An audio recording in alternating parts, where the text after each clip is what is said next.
Joe Biden is set to impose new federal vaccine mandates today, as well as implement policies to apply pressure to private businesses across the country to implement themselves vaccine mandates. This will also impact schools, and there's apparently a 6-point plan he's going to be implementing. We don't know exactly what he will be pushing, but it seems like the vaccine mandate will be for all federal employees and anyone who contracts with the federal government, which is a lot of people. Now, the federal government doesn't have the power to just tell private businesses that they have to implement these mandates just through executive decision. There could potentially be an act of Congress or a Supreme Court precedent, which creates this blanket precedent or law. But the executive branch does have substantial powers to pressure these private businesses in other ways. In other words, they can effectively mandate private businesses enforce vaccine mandates.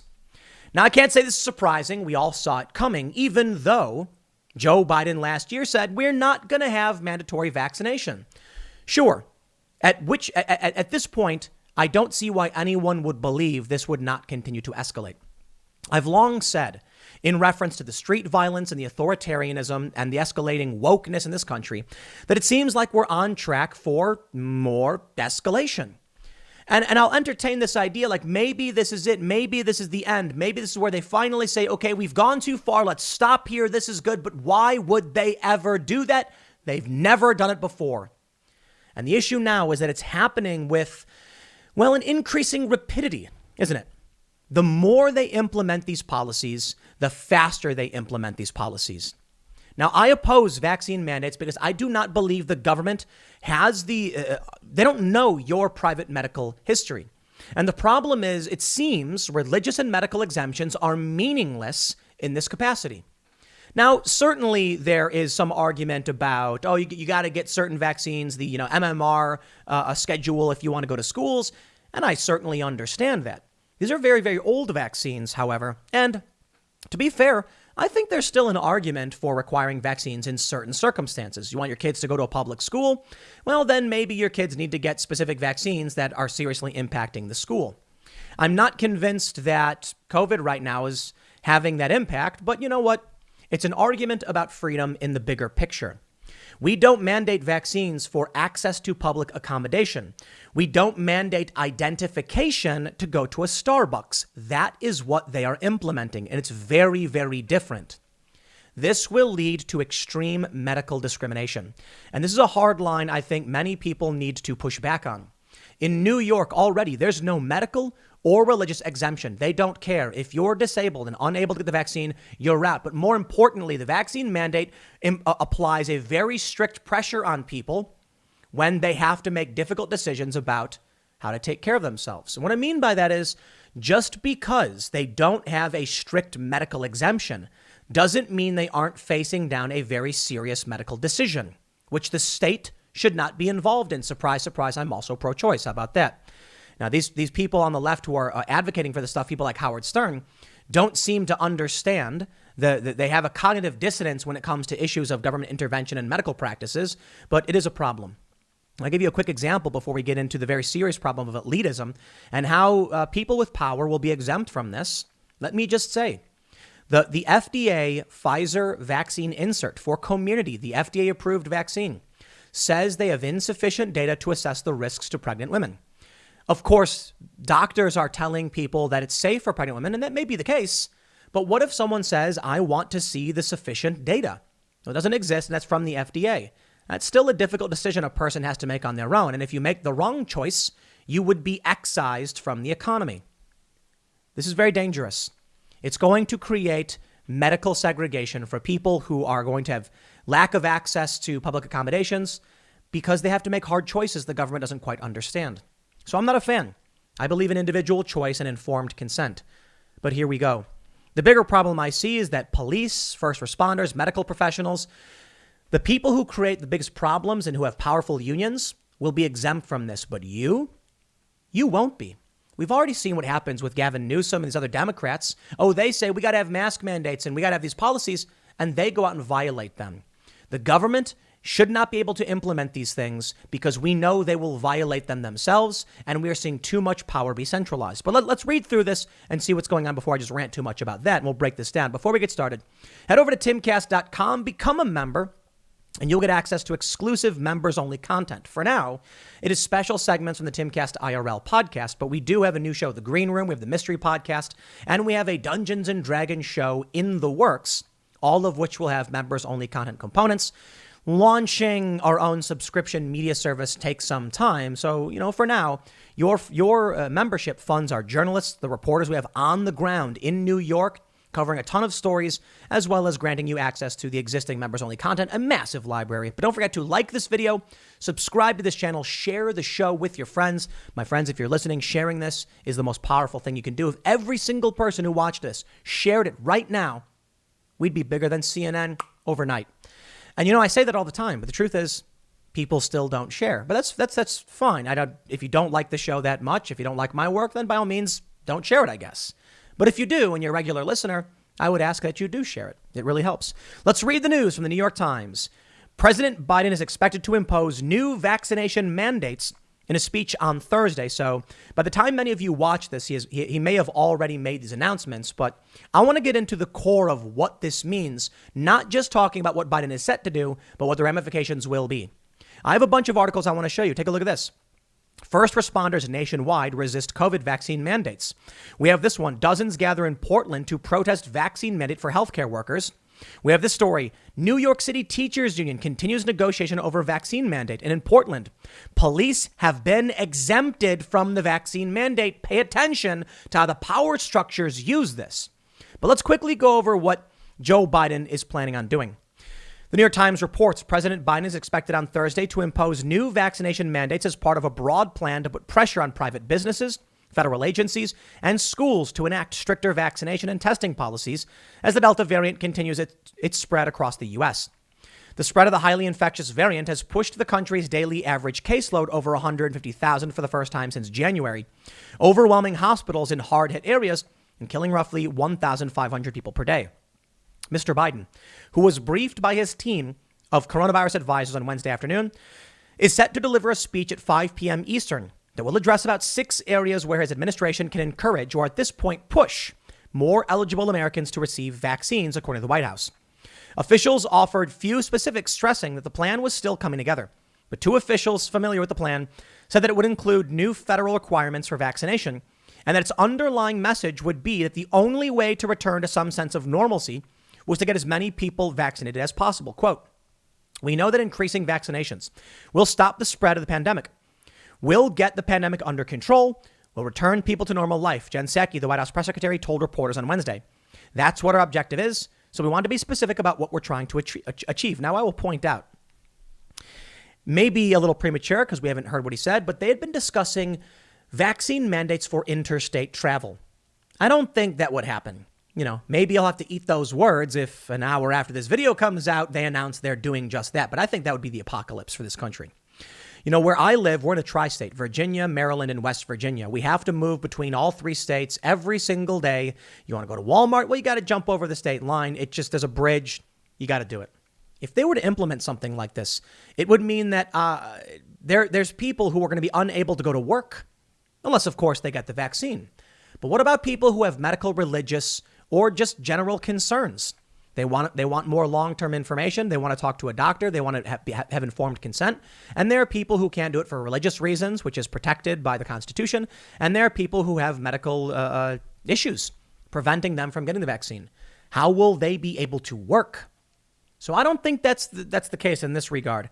But you got to understand, when the New York Times says they have the ability to push more eligible Americans to get the vaccines, let's break down what that could mean. They say things like in New York, they have a hard vaccine mandate. If you want to go to any public accommodation, for the most part, I believe any public accommodation, you have to have a vaccine and you have to have proof and an ID. Now, that's a hard vaccine mandate.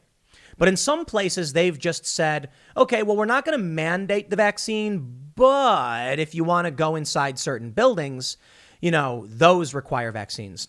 Now, personally, I would say that is a vaccine mandate. Any area of the commons that requires you to get a vaccine means the government has implemented hard vaccine mandates.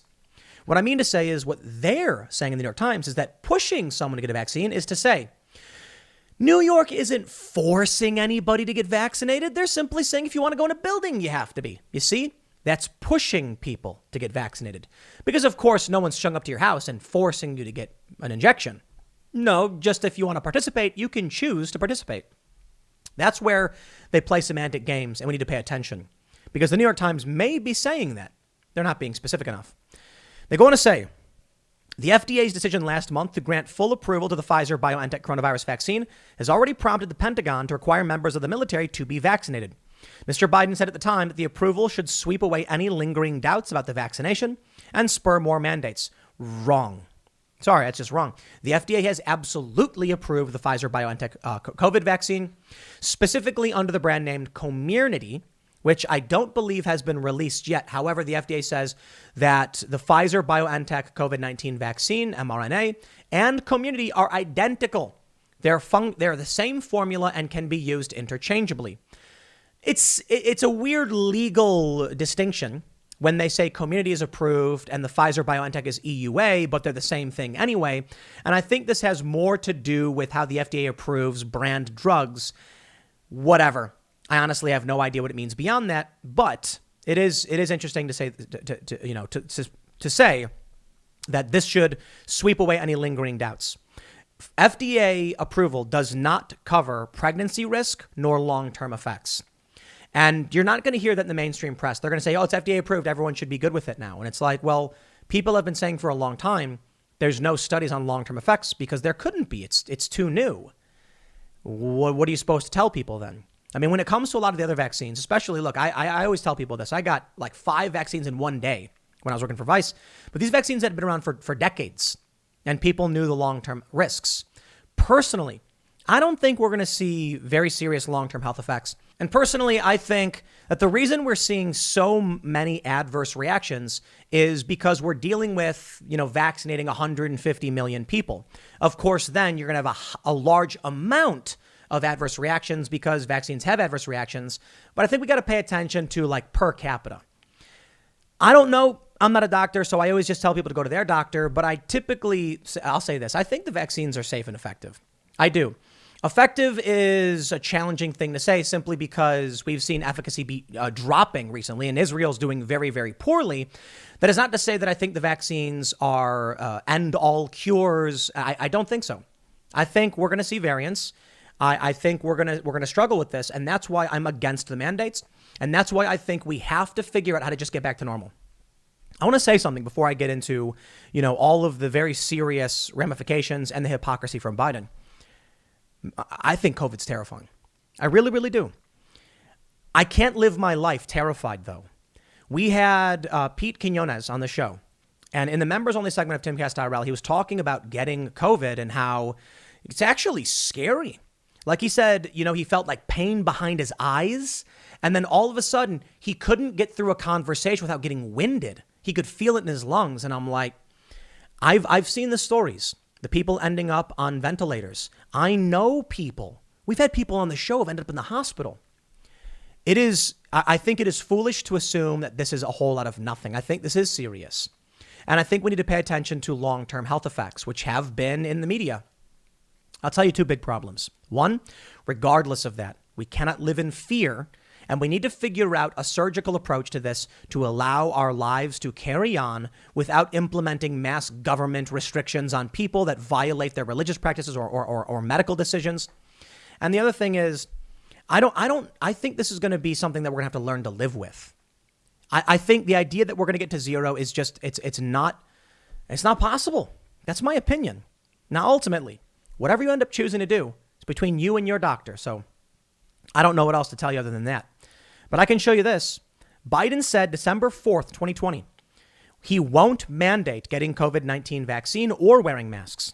This is back in December. No, I don't think it should be mandatory. I wouldn't demand it be mandatory. But I would do everything in my power, just like I think masks have to be made mandatory just like I don't think masks have to be made mandatory nationwide. I will do everything in my power as president of the U.S. to encourage people to do the right thing. And when they do it, demonstrate that it matters. It's a big leap. And I'll tell you why. This is another reason why I oppose the mandates. Biden back then said no mandates. Now he's saying mandates. Australia is building camps. They've already built camps. Yeah, I'm not going to sit here and just say, keep implementing more and more restrictions, curtailing people's freedoms for something that we're struggling to get control over.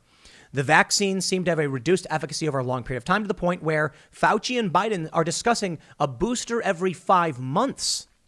We know that natural immunity is better. Bloomberg reported this, a new study came out.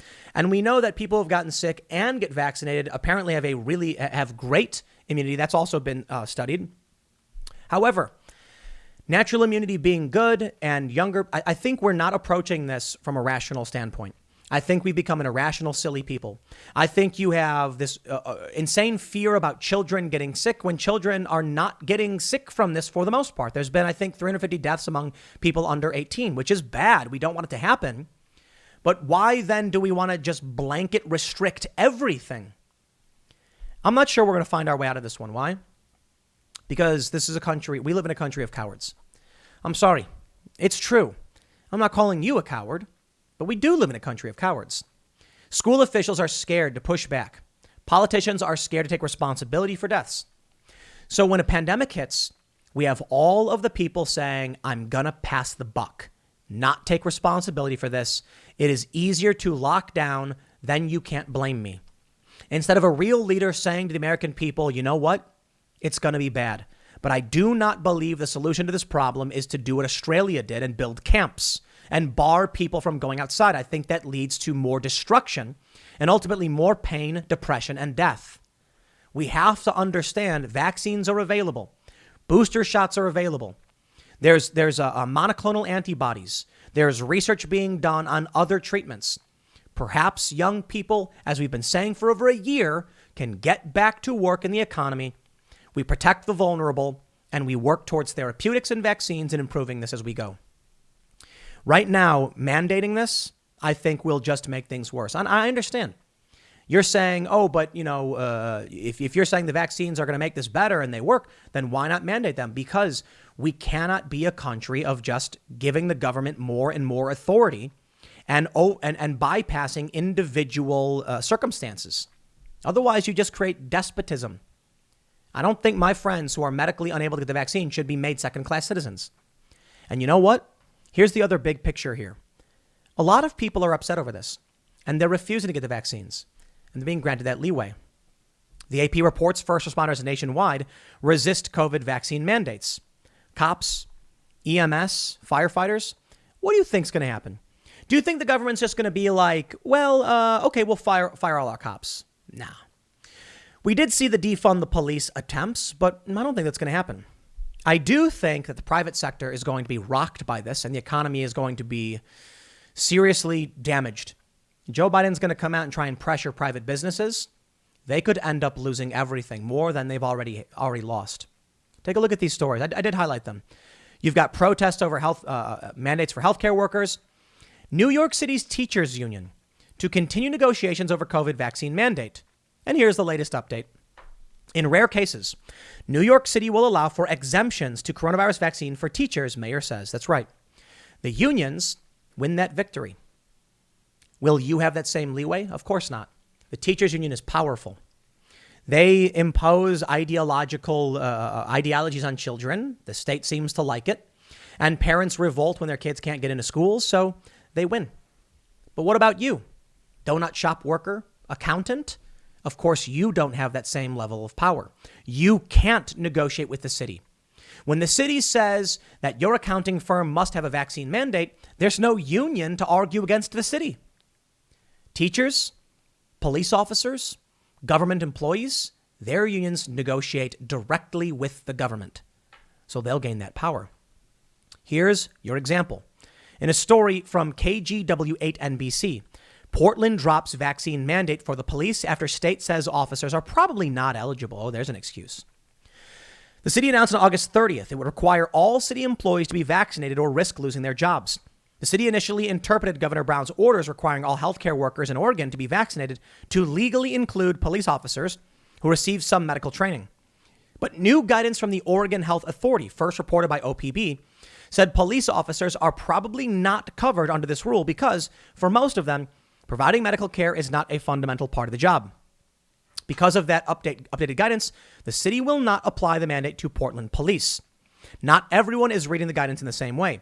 Multnomah County, which has also issued a COVID-19 vaccine mandate for its employees, including sheriff's deputies, said it is still assessing the guidance and has reached out to the governor's office and OHA for clarification. Quote, "We strongly believe that everyone should be vaccinated, especially those people who work in close contact with vulnerable Oregonians.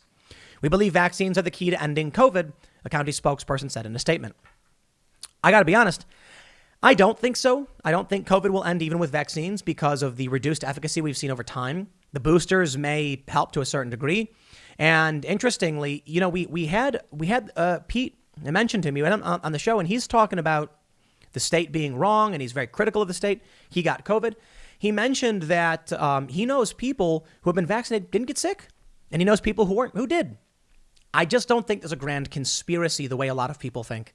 I think vaccines were made. They were rushed out. Trump is the one who started Operation Warp Speed. I think the vaccines work for the most part, but I think it's a virus that is rapidly spread because it's novel and it mutates, and then you get variants, and then vaccines become less effective, and then what do you do?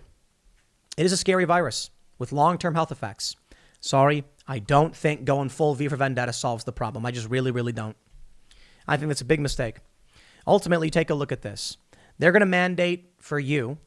Are they going to mandate for police? They can't stand to lose all these cops. Sorry. Here's what we're seeing when it comes to these mandates and why I'm strongly against them. CNBC says United Airlines staff who are granted religious exemptions to vaccine will be put on unpaid leave. That's right. Oh, they're not going to fire you. They're just going to put you on a temporary unpaid leave. Yeah, you won't work there anymore. How about that? CNBC reports United Airlines employees who are granted exemptions to a company vaccine mandate for religious reasons will be put on temporary unpaid leave starting next month. The airline told staff Wednesday, citing the recent rise in COVID cases. The airline last month said its 67,000 person U.S. workforce must be vaccinated against COVID this fall, but said it would consider exemptions for religious and personal beliefs as well as medical reasons. Airlines' approaches to encourage vaccination of their staff have varied. Delta Airlines is imposing a $200 surcharge on unvaccinated employees' company healthcare premiums. Delta, American Airlines, and Alaska Airlines will end pay protections for unvaccinated employees who contract or are exposed to COVID. United said Wednesday if an employee's request for religious exemption is denied, they must be vaccinated within 5 weeks of the denial notice and get the first shot by September 27th, or they will be terminated. Pilots, flight attendants, gate agents, and airport customer service agents who interact with customers who are granted those exemptions can return to work once the pandemic meaningfully recedes, United said, without specifying the time frame.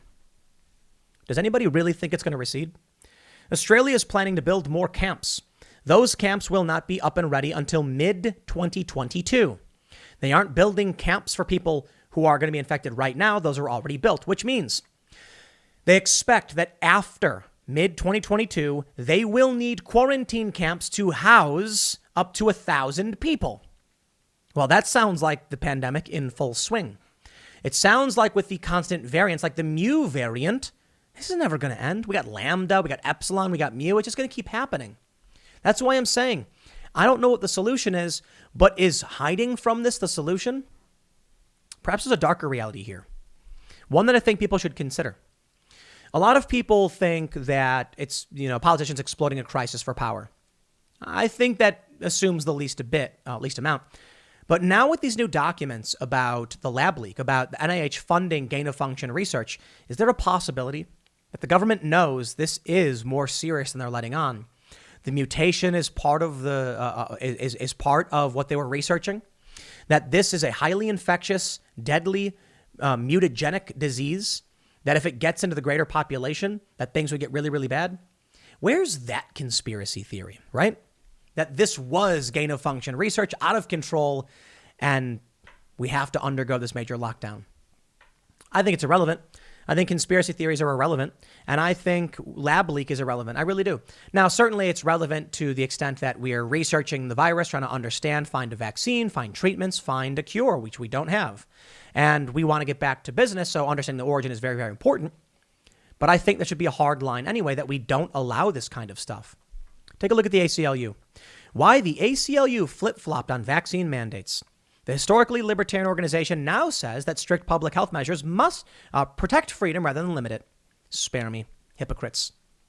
No, they limit freedom. They started taking the ACLU has adopted this insane idea that more security means you're free because now you don't got to worry about dying. That's never what freedom meant. That's never what liberties meant. The ACLU has become the anti-civil liberties union. Freedom is the freedom to walk into the woods knowing that there's bears. The bear might kill you, but you have the choice. Freedom is the ability to smoke pot in Colorado where it's legal. That's freedom. We know the risks. The risks are our decision, not yours. What the ACLU and many of these people are now advocating for is an anti-state, where the end result is going to be that, well, you're more free now because you won't die. That's not freedom. I want to ask you something very serious, and I want to point something out. Leading causes of death in the U.S. Heart disease. 659,041 people die of heart disease every year. Heart disease is not contagious. It's not. COVID is. So I understand the vaccine mandates. I understand the mask mandates, like what their intent is. It's to stop contagion. The vaccines have become less efficacious. And I suppose now it's to provide some protection so that you don't have a very serious bout of COVID. And people like Bill Maher who've gotten it but been vaccinated say like they didn't really notice anyway. That's good news. It's better than losing the ability to breathe, I guess. But that's their medical decision to make. But why haven't we acted so insanely over heart disease? Let me show you some of these data points. Heart disease is the leading cause of death for men, women, and people of most racial and ethnic groups in the United States. A person dies every 36 seconds. That's really, really bad. Every year, about 805,000 Americans have a heart attack. Of these, 605,000 are first heart attacks. About 655,000 Americans die. The CDC says 659,000, leading cause of death. Here's the factors. They say, don't smoke, maintain a healthy weight, eat a healthy diet, exercise regularly, prevent or treat other health conditions like high blood pressure. Okay. Why haven't we mandated any of this stuff? I mean it. Like, serious question. Why? I understand why, because of heart disease, we're not locking the country down. But why haven't we forced people to stop smoking? Why haven't we forced people to stop overeating? Why haven't we rationed their food? Why haven't we forced people to exercise? People have the freedom to eat Twinkies and Ho-Hos all day and then get sick. That's just the nature of this country. Now, there's a question, I suppose. One mandate makes money for pharmaceutical companies, and in the other side, a lack of a mandate makes more money for pharmaceutical companies. Yeah, that's a problem of the profit motive. And in that capacity, I would definitely agree with the leftists on we got to eliminate the profit motive from the medical industry. This is one of the reasons I'm for universal health care. Because I think corporations making money off symptoms is a bad thing. I don't know if we can actually do it, but, you know. And let me point something else out. The majority of people who are dying of heart disease are 80 plus years old, mostly men. But people 60 to 79 are also dying, and people 40 to 59 make up a decent percentage. 20 to 39, it's 0.6% of people dying of heart disease. It's not too dissimilar from COVID. Most COVID deaths are over, I think, the age of 60, predominantly over 75, and you have a substantially higher risk once you're over 40. People under 40 are at a much, much, much lower risk. Why are we mandating certain things for everybody? Like, I understand contagion, but we have very strict mandates. We have very strict policies on YouTube. We are telling people on YouTube you can't say certain things or give medical opinions. But you can come out and say, I think people should eat better. Go to your doctor and start eating right. Stop eating sugars. All of that's fine, even if it might be wrong. But when it comes to other medications, we have very serious censorship, government authority, and lockdowns. And I know the response I got from the left when I brought this up was like, it's because COVID's contagious. And I'm like, that still doesn't change the core of the argument over if it saves one life, slowing the spread, or otherwise. We're dealing with more deaths per year from heart disease. Why aren't we taking actions to stop heart disease? That's my point.